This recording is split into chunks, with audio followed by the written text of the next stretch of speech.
Thermal stress. Thermal stress का मतलब होता है किसी भी बॉडी के अंदर स्ट्रेस का डेवलप होना किस वजह से? टेम्परेचर के चेंज की वजह से।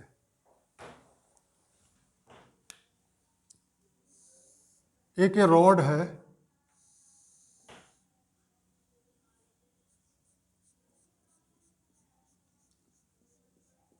अगर ये रॉड फ्री है तो हम टेम्परेचर बढ़ाएंगे तो रॉड लंबाई में बढ़ना चाहेगी, और बढ़ना चाहेगी, बढ़ भी जाएगी। टेम्परेचर कम करेंगे तो रॉड लंबाई में कम हो जाएगी। इस केस में इसके अंदर कोई स्ट्रेस डेवलप नहीं होगी। भाई ये बढ़ना चाहती है, बढ़ने से हमने रोका नहीं, बढ़ गई। लंबाई में कम होना चाहती है, कम होने से भी नहीं रोका है, कम हो गई। लेकिन अगर इसी रॉड को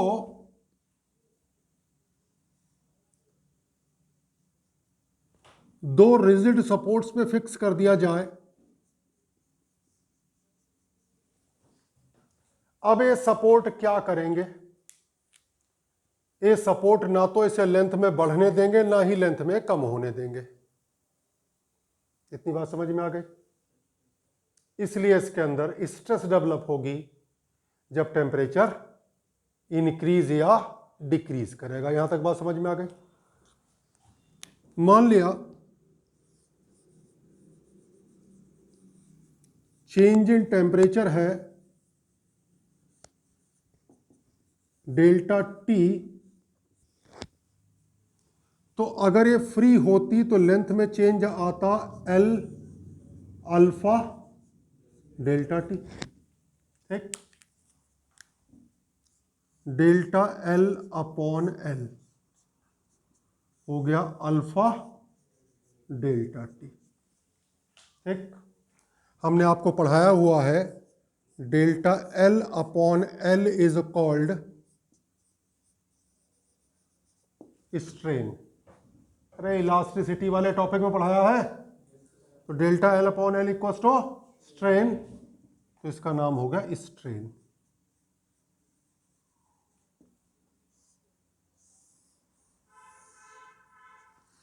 और क्या पढ़ाया है? यंग्स मॉडुलस हमने पढ़ाया है स्ट्रेस अपॉन स्ट्रेन। तो stress equals to Young's modulus into strain. Stress equals to Young's modulus into strain, यानी वाई अल्फा डेल्टा टी कर देंगे तो ये क्या बन जाएगा? अरे क्या बन जाएगा? स्ट्रेस। ठीक, अगर हमने पढ़ाया है आपको stress equals to force upon area, तो अगर स्ट्रेस को किससे मल्टीप्लाई कर दे? एरिया से, तो क्या बन जाएगा? फोर्स। वाई ए अल्फा डेल्टा टी, ये बन गया फोर्स। ठीक, तो अगर पढ़ रहे हो कॉम्पिटिशन्स के लिए तो ये ढंग की चीजें पढ़ो, और बाकी 11th तो वैसे ही पास हो जाओगे। 11th कौन रोक देगा तुम्हें? भाई 11th स्कूल वाले पास मजबूरी में करेंगे, क्योंकि 12th में किसे पढ़ाएंगे अगर नहीं पास करेंगे तो 11th की चिंता ना करें, अगर ढंग से पढ़ना तो पढ़ें। ये चीज समझ में आ गई? ये चीज समझ में आ गई? स्ट्रेस डेवलप कब होगी? जब वो लेंथ में चेंज होना चाहता है लेकिन हमने चेंज नहीं होने दिया। क्या पूछना, बोलो। सर क्या है परपेंडिकुलर फोर्स होगी? किसके परपेंडिकुलर? सर रॉड के। भाई साहब रॉड के परपेंडिकुलर? रॉड के परपेंडिकुलर क्यों होगी? रॉड के पैरेलल होगी।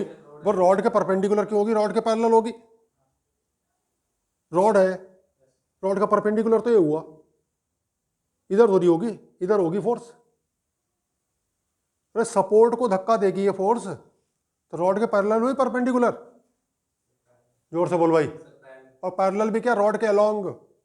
पैरेलल तो कुछ भी हो सके, रॉड ये भी पैरेलल हो गया, तो फोर्स की डायरेक्शन क्या है? Along the length of rod. अब इसमें दो तरह की स्ट्रेस होती है, यहां तक भाई साहब समझ में आ गया हो तो आगे चले। एक कहलाती है टेंसाइल और एक कहलाती है कंप्रेसिव। अरे किसी चीज को हम खींचते हैं तो उसके अंदर जो स्ट्रेस डेवलप होती है वो है टेंसाइल। किसी चीज को हम दबाते हैं तो जो स्ट्रेस डेवलप होती है वो होती है कंप्रेसिव। जैसे बिल्डिंग की दीवारों में जो स्ट्रेस होती है वो कंप्रेसिव होती है, छत का जो लोड है वो दीवार को नीचे दबाता है। तो किस केस में टेंसाइल और किस केस में कंप्रेसिव? डिक्रीज इन टेम्परेचर जब होगा तब टेंसाइल होगी, और इंक्रीज इन टेम्परेचर जब होगा तो एक कंप्रेसिव होगी। टेम्परेचर में क्या हुआ? डिक्रीज। उसकी वजह से रॉड लंबाई में कम होना चाहेगी, लेकिन सपोर्ट ने क्या करा? उसे खींच दिया। बात समझ में आ गई? तो कैसा डेवलप हुआ? टेंसाइल। टेम्परेचर को इंक्रीज किया, रॉड लंबाई में बढ़ना चाहती है लेकिन सपोर्ट ने उसे क्या कर दिया? कंप्रेस कर दिया, तो डेवलप हुआ कंप्रेसिव। ठीक, लिख लो।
लिख लिया? चलो इतना पढ़ा है, एक चीज और पढ़ा देते हैं। डालो वर्डिंग थर्मोस्टैट। थर्मोस्टैट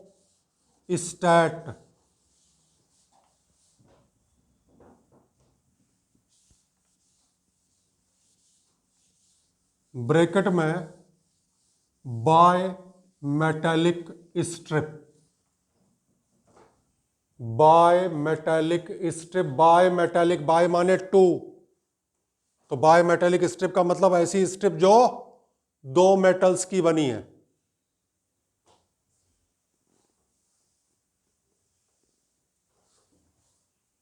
चलो भाई वेदांत बताओ जरा, बाय तुमने थर्मोस्टेट का नाम सुना? याद नहीं आ रहा, चलो कम से कम तुमने कल सुना हुआ है। आप बताएं। अरे नाम सुना नहीं, कब? अभी सुना? अभी मैंने सुनाया? इससे पहले? पहले सुना, ठीक। कोई बताना चाहेगा जी थर्मोस्टेट का नाम आपने किस कॉन्टेस्ट में कहाँ सुना?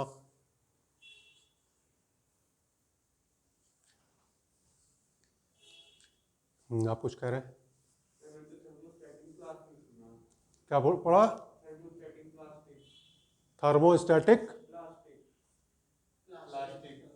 Thermostatic plastic.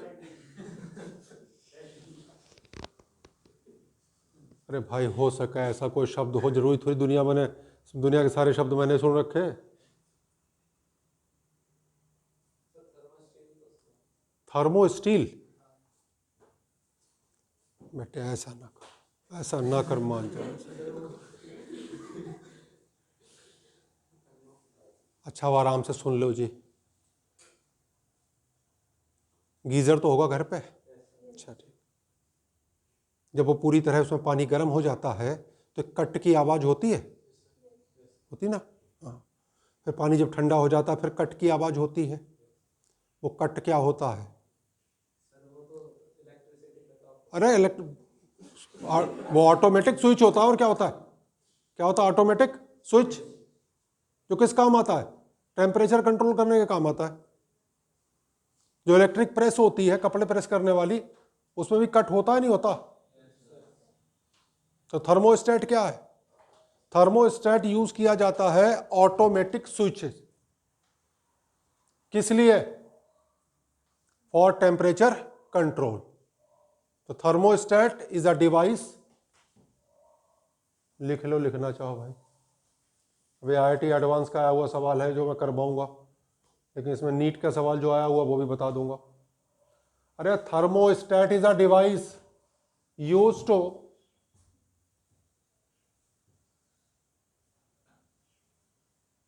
control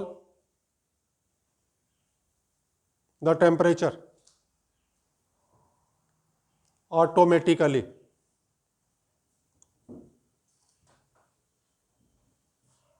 देख लिया? फ्रिज में भी होता है। तो जहां कहीं भी टेम्परेचर कंट्रोल करना है ऑटोमेटिकली, वहां यूज होता है।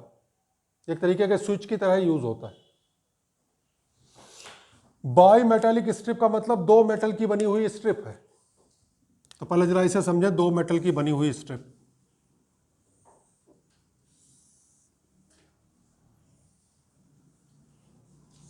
जैसे मान लिया ये स्ट्रिप है, एक कॉपर और आयरन की बनी हुई, ठीक है जी। हमें पता है कि कॉपर का अल्फा ज्यादा होता है आयरन से,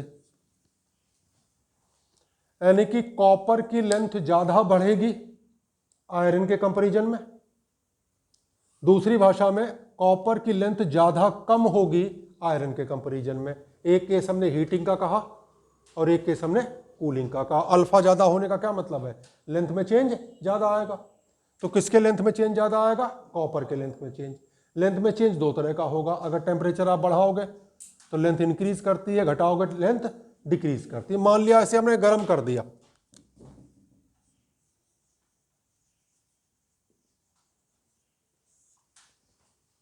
तो कॉपर और आयरन दोनों ही लेंथ में बढ़ना चाहेंगे, लेकिन कॉपर ज्यादा बढ़ना चाहेगा और आयरन कम बढ़ना चाहेगा।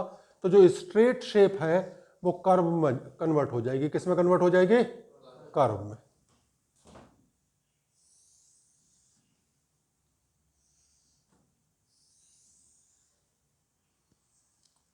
और इस कर्व में जो इनर होगा वो आयरन का होगा, जो आउटर होगा वो कॉपर का होगा। क्योंकि कॉपर वाले हिस्से की लेंथ ज्यादा होनी चाहिए, आयरन वाले हिस्से की लेंथ कम होनी चाहिए। हालांकि दोनों की लेंथ इससे तो ज्यादा ही होगी। मान लिया 10 सेंटीमीटर है, ये 12 सेंटीमीटर हो गया, 11 सेंटीमीटर हो गया। ऐसा नहीं किसी की लेंथ कम हो जाएगी, बढ़ेगी दोनों की, लेकिन किसकी ज्यादा बढ़ेगी? कॉपर की। तो कॉपर फॉर्म करेगा आउटर और आयरन फॉर्म करेगा इनर।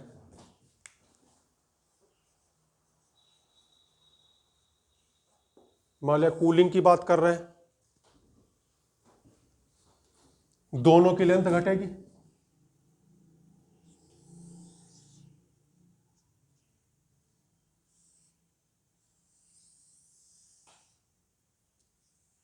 लेकिन ज्यादा डिक्रीज किसकी करेगी? कॉपर की। तो कॉपर इस बार इनर बनाएगा, आयरन इस बार आउटर बनाएगा। ये क्वेश्चन नीट का आया हुआ है, क्वेश्चन में कुछ भी नहीं है। लेकिन कुछ भी नहीं तो तब होगा जब ये चीज़ पढ़ी हो। तो बात समझ में आ गई। तो थर्मोस्टेट क्या है? एक बाईमेटेलिक स्ट्रिप है। कहाँ यूज़ करते हैं? ऑटोमेटिक टेम्परेचर कंट्रोल में यूज़ करते हैं। होता क्या है? कांटेक्ट ब्रेक होना और कांटेक्ट बनना है। मान लिया यहाँ स्विच लगा हुआ है इस जगह पे, ठीक, अभी ये ऑफ है। जैसे शेप बनेगी ए से टच कर जाएगा, ऑन हो जाएगा, ठीक, फिर सीधा हो जाएगा, फिर ऑफ हो जाएगा। क्लियर हो गई बात? देख लो इतना।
अब इस पे भी क्या क्वेश्चन बना है आईआईटी एडवांस में, वो तो जब क्वेश्चन करवाऊंगा तब बताऊंगा।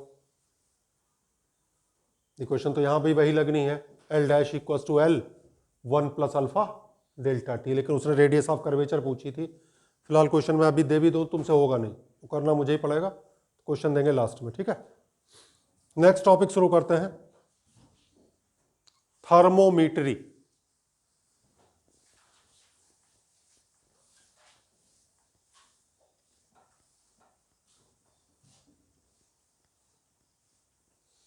थर्मो माने temperature, metry means measurement. Thermometry means measurement of temperature.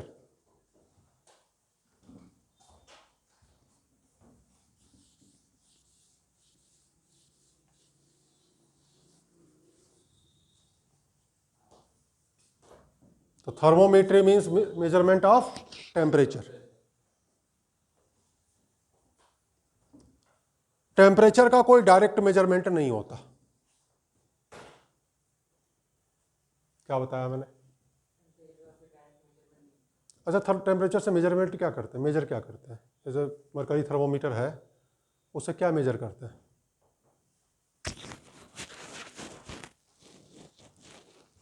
तो बताओ।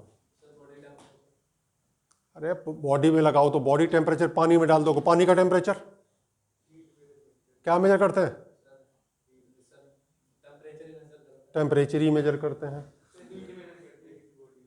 हीट मेजर करते हैं कि कितनी हीट निकल रही शरीर से। जैसे उसने दिखाया 98, तो 98 हीट निकल रही बाहर। अच्छा, सरफेस टेम्परेचर, और सरफेस लगा दिया। टेम्परेचर से बात नहीं बोली, वो टेम्परेचर ही लगा दिया। अभी हमने थोड़ी देर पहले क्या कहा था? अब ध्यान से बताओ, मरकरी थर्मोमीटर में क्या मेजर करते हो? थर्मोमीटर भी नहीं देखा क्या? मरकरी कॉलम की हाइट मेजर करते हैं वहां पे। समझ में आ गई बात? नहीं, कहां तक मरकरी पहुंची है ये मेजर करते हैं, और उसे रिलेट कर रखा है टेम्परेचर के साथ कि यहां तक हाइट पहुंचेगी तो इतना टेम्परेचर, यहां तक हाइट पहुंचेगी तो इतना टेम्परेचर। तो मेजरमेंट टेम्परेचर का कोई डायरेक्ट मेजरमेंट नहीं होता, मेजरमेंट किसी और चीज का होता है, और उस चीज को हमने टेम्परेचर से रिलेट कर रखा है। बात समझ में आ गई? वो तो खैर अभी थोड़ी देर बाद भी कोई पूछेगा थर्मोमीटर से क्या मेजर करते हो, तो टेम्परेचर ही बता देना, मरकरी कॉलम की हाइट मत बताना, वो कहेगा दिमाग इसका ठीक नहीं है। लेकिन असलियत में क्या मेजर करते हैं? मरकरी कॉलम की हाइट, और उस हाइट को हमने रिलेट किसके साथ कर रखा है? टेम्परेचर के साथ। तो उससे हम टेम्परेचर रीड करते हैं, टेम्परेचर मेजर नहीं करते, टेम्परेचर रीड करते हैं, ठीक। तो ऐसी चीजें जिनके बेसिस पे टेम्परेचर कैलकुलेट किया जाता है या रीड किया जाता है, ऐसी प्रॉपर्टीज को कहते हैं थर्मोमीट्रिक प्रॉपर्टीज। तो हम क्या मेजर करते हैं? हम थर्मोमीट्रिक प्रॉपर्टी में चेंज मेजर करते हैं और उसे टेम्परेचर के साथ रिलेट करते हैं। ये मरकरी थर्मोमीटर एक डायरेक्ट मेजरिंग थर्मोमीटर है। बहुत सारे थर्मोमीटर और होते हैं जिनमें डायरेक्ट मेजरमेंट नहीं होता, कैलकुलेशन करनी पड़ती है। वो थर्मोमीटर यहाँ यूज नहीं होते, वो लैब में यूज होते हैं। लेकिन अब जैसे कुछ ऐसी डेफिनेशन है ना 8th क्लास 9th क्लास की, उनमें क्या लिखवाऊं? What is temperature? Temperature is the degree of hotness और कोल्डनेस। तो लिखना चाहो लिख लो, नहीं लिखना चाहो जोड़ दो। देखो, temperature can not be measured directly, can not be measured directly,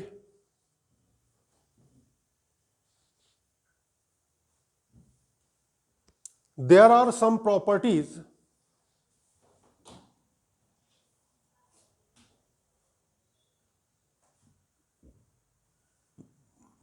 which change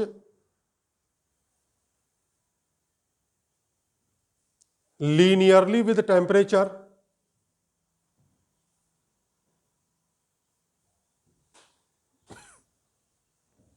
called thermometric properties.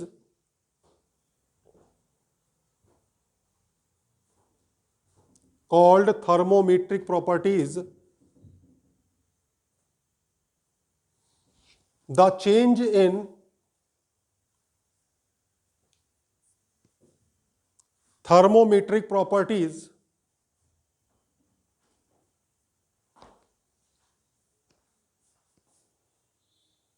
is measured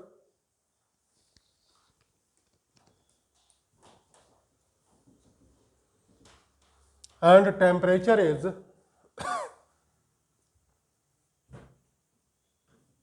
calculated oblique related with it. Example, कुछ एग्जाम्पल बता देते हैं।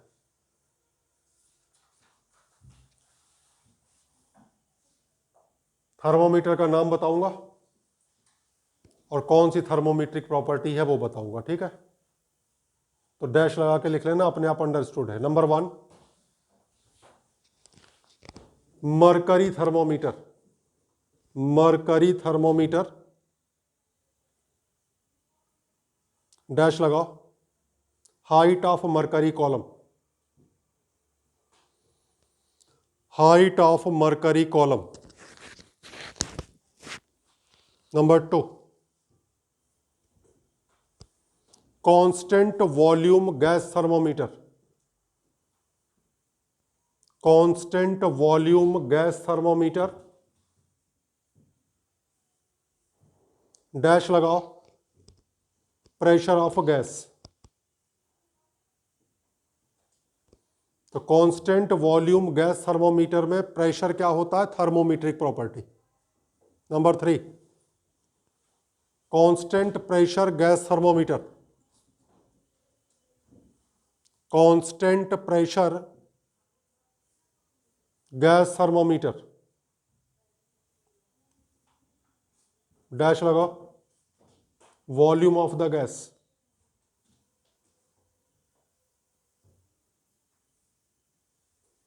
Number 4, resistance thermometer.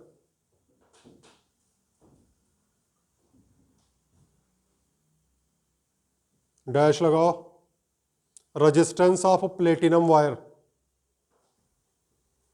Resistance of platinum wire. एक और लिख लो। अब syllabus में तो तुम्हारे एक भी थर्मोमीटर नहीं है। पहले था कि इसका कंस्ट्रक्शन और वर्किंग वगैरह लिखो, ये तो सिलेबस में है नहीं, लेकिन नाम तो पता होने चाहिए। एक और लिख लो, thermocouple thermometer. Thermocouple thermometer, dash लगाओ, EMF फुल फॉर्म पता? अरे केमिस्ट्री, हाँ, अरे कैसी कैसी बात करे भाई। EMF इलेक्ट्रोमैग्नेटिक फील्ड, अरे भाई इलेक्ट्रोमोटिव फोर्स लिख लो इसे भी।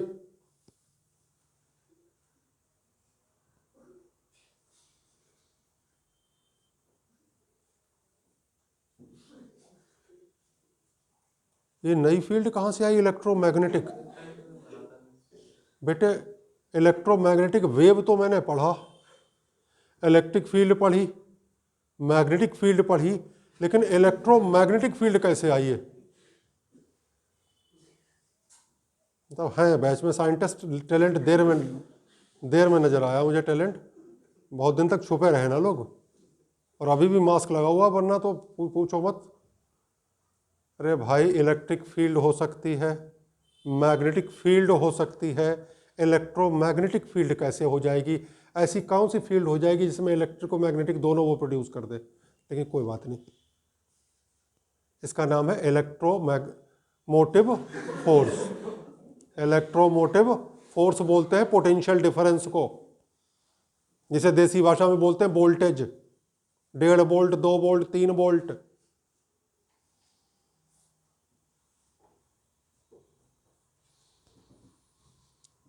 टेम्परेचर मेजरमेंट के 2 मेथड हैं, लिखा है ओल्ड क्राइटेरिया।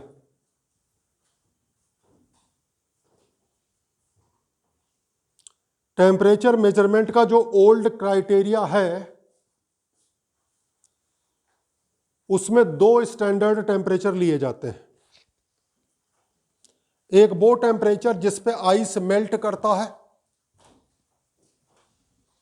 और एक वो टेम्परेचर जिस पे पानी बॉयल करता है, यानी 0 degree Celsius and 100 degree Celsius. इस 0 डिग्री सेल्सियस को बोलते हैं आइस पॉइंट, और इस 100 डिग्री सेल्सियस को बोलते हैं स्टीम पॉइंट। एक क्वेश्चन ये पूछा जाता है कि इन्हीं 2 टेम्परेचर्स को स्टैंडर्ड क्यों माना गया? Because they can be reproduced anywhere very easily. कहीं भी आइस को मेल्ट करवाया जा सकता है, कहीं भी पानी को बॉयल करवाया जा सकता है। ठीक है, लिखा है ice point and steam point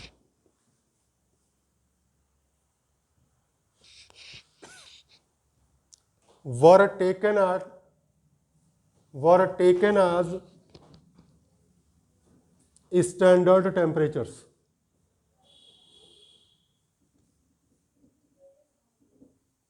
because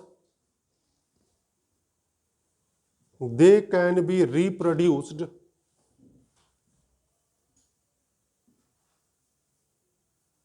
anywhere।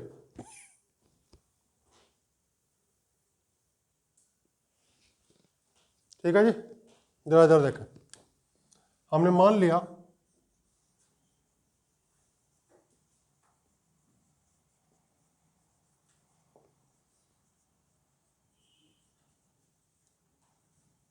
थर्मोमीट्रिक property है एक्स।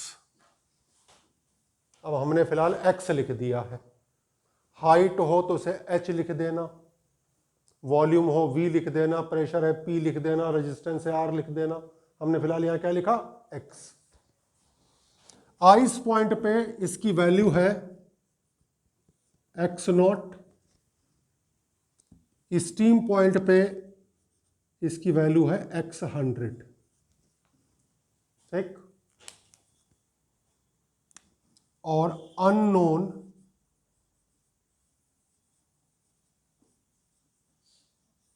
टेम्परेचर पे इसकी वैल्यू है X T. Then T equals to X T minus X naught, X 100 minus X naught into 100 degree Celsius. जैसे वो कहेगा मरकरी कॉलम की height ice point पे 10 centimetre है, स्टीम पॉइंट पे 15 सेंटीमीटर है, तो टेम्परेचर बताओ अगर इसकी रीडिंग 12 सेंटीमीटर है, तो ये तो हो जाएगा 10, ये हो जाएगा 15, ये हो जाएगा 12, यहाँ पुट कर दो, आंसर आ जाएगा। देख लो।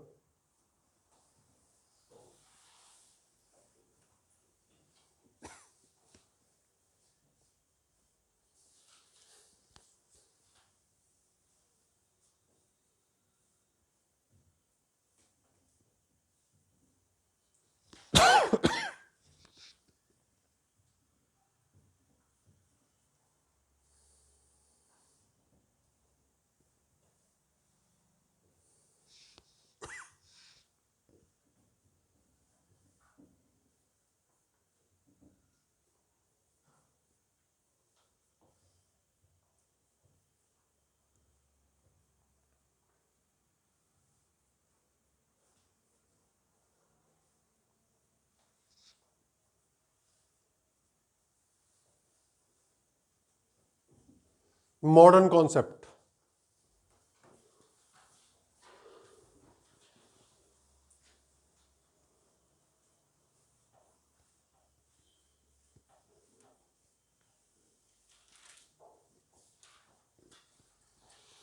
मॉडर्न कॉन्सेप्ट में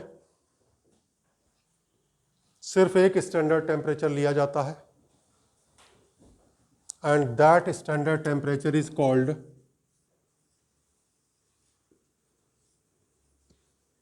ट्रिपल पॉइंट ऑफ वाटर। नाम सुना? क्या होता है बताओ ट्रिपल पॉइंट?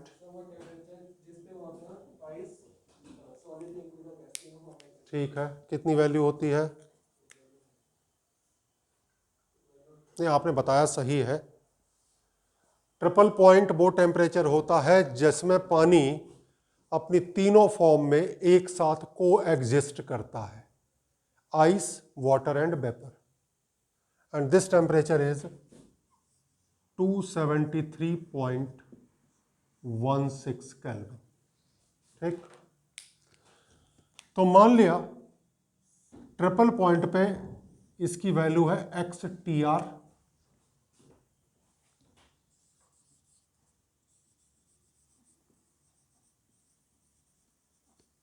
अननोन टेम्परेचर पे इसकी वैल्यू है XT, then T equals to XT upon XTR into 273.16 kelvin. ये ध्यान रखना, यहाँ टेम्परेचर किस में आ रहा है? केल्विन में, और पिछले केस में टेम्परेचर आ रहा था डिग्री सेल्सियस में। ठीक है, लिखा triple point of water, triple point of water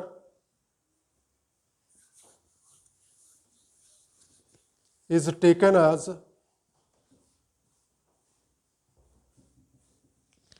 standard temperature.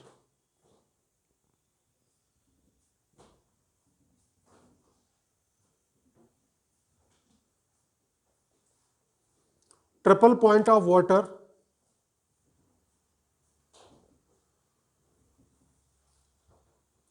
is the temperature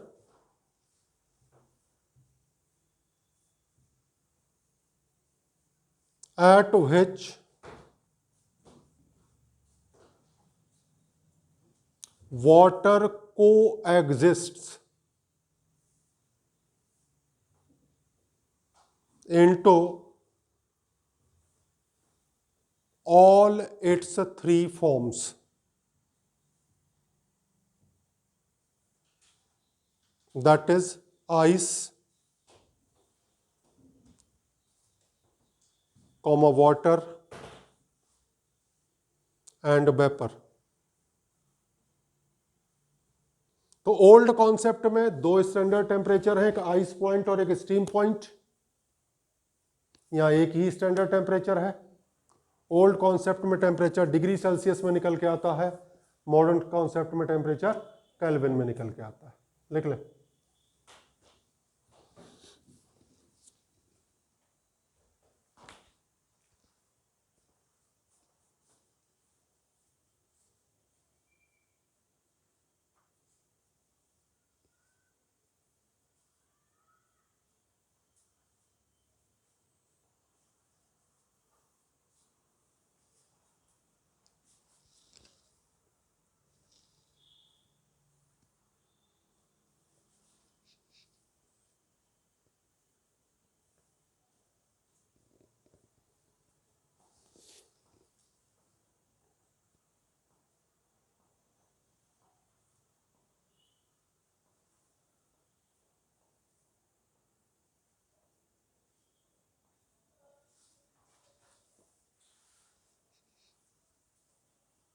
देख लिया।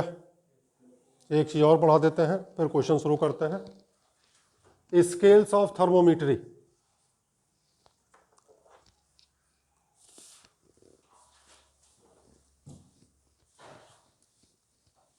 Scales of थर्मोमीटरी।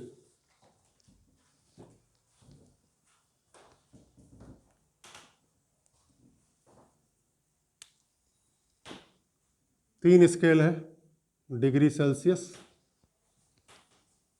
Degree Fahrenheit, Kelvin. Kelvin के साथ डिग्री नहीं लगाते, इनके आपस का रिलेशन शायद कहीं पढ़ा हो।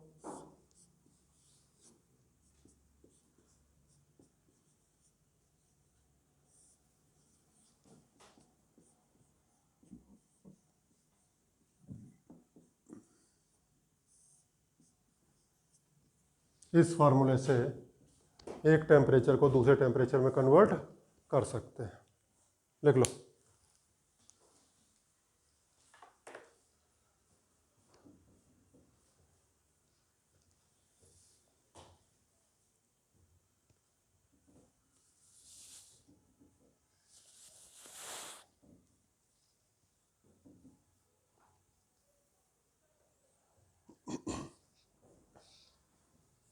चलो सिर्फ एक क्वेश्चन दे रहा हूं करने को। Calculate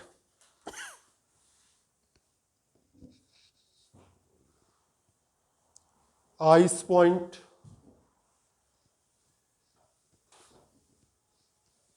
and steam point on degree Celsius, degree Fahrenheit,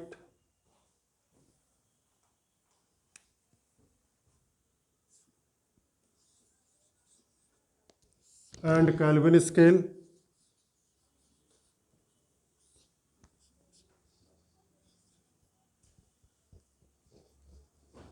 Find the difference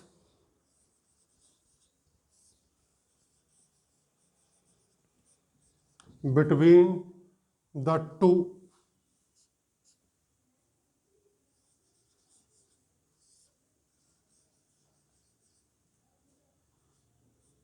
and fill the blank.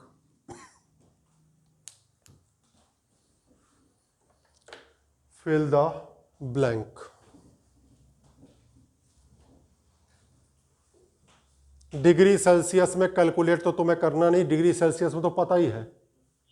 Ice point 0 है और स्टीम पॉइंट 100 है। कैलकुलेट किस पे करना है? फ़ारेनहाइट पे और केल्विन पे। फिर इन दोनों का डिफरेंस लेना है और उसके बाद इसे फिल करना है। ये क्वेश्चन दिया है लेकिन इसमें कई चीज़ें समझाई जाएंगी इसलिए दिया है। 5 मिनट का टाइम दे रहे हैं, करो।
चलो बोलो, डिग्री सेल्सियस में ice point 0, steam point difference, इसमें बोलो 32,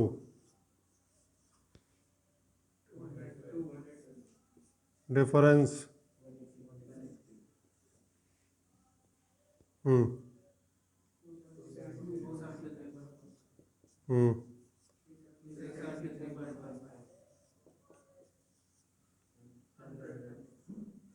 पहले भी एक चीज बता चुके हैं, यहां अब फिर से दिख रही होगी,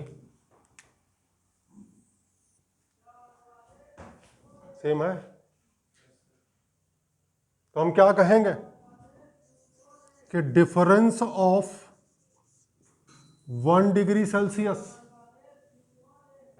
equal to difference of 1 kelvin equal to difference of 1.8 degree Fahrenheit. ये समझ में आ गया? नहीं आया? यहाँ कितने का डिफरेंस है? 100 का। यहाँ कितने का है? 100 का। तो यहाँ अगर होगा 1 का तो यहाँ कितने का होगा? 1 का। अगर यहाँ होगा 1 का तो यहाँ होगा 1.8 का। तो फिर से सुन लो, मैं ये नहीं कह रहा हूँ 1 degree Celsius equal to 1 kelvin, मैं कह रहा हूँ 1 डिग्री सेल्सियस का चेंज इक्वल टू 1 केल्विन का चेंज। समझ में आ गई बात? और 1 डिग्री सेल्सियस का change equal to 1.8 degree Fahrenheit का चेंज। समझ गए? तो सेल्सियस और केल्विन दोनों स्केल सेम है, इनके 0 का डिफरेंस है। एक का 0 जहां से स्टार्ट होता है, दूसरे का वहां 273.15 होता है। अब इसे फिल करना, जरा देखा इधर को। 1 कैलोरी पर ग्राम पर degree Celsius equal to 1 calorie पर ग्राम पर केल्विन 1/1.8 कैलोरी पर ग्राम पर डिग्री फ़ारेनहाइट। क्योंकि यहाँ जो टेम्परेचर लिखे होते हैं वो टेम्परेचर नहीं होते, चेंज इन टेम्परेचर होता है। ये क्वेश्चन IIT में आया था, इसे समझाने के लिए ये चीज समझाई हमने तुम्हें। तो ये ध्यान रखना, चेंज सेम होता है। जैसे वो कहे temperature of a gas increases by 50 degree Celsius, तो increases by 50 degree Celsius means increases by 50 Kelvin also. लेकिन अगर वो कहे temperature of a gas is 50 degree Celsius, then temperature is not 50 Kelvin. बात समझ में आ गई? अरे समझ के बाद भी गलती करते हो, इसलिए कह रहे समझ में आ गई बात। फर्क समझ लोगे, टेम्परेचर कहा जा रहा है या चेंज इन टेम्परेचर कहा जा रहा? टेम्परेचर दोनों के अलग हैं, सेल्सियस के अलग हैं, केल्विन के अलग हैं, लेकिन चेंज इन टेम्परेचर सेम है। ठीक? जितना चेंज सेल्सियस स्केल पे आएगा उतना ही चेंज केल्विन स्केल पे आएगा, हालांकि टेम्परेचर अलग अलग होंगे। टेम्परेचर देखो अलग है, ये 0 है 273.15, ये 100 है 373.15 है, लेकिन चेंज तो 100 का ही है। ठीक है? तो कल ये टॉपिक आपका ख़त्म करेंगे हम। इसमें कुछ ग्राफ पढ़ाने हैं,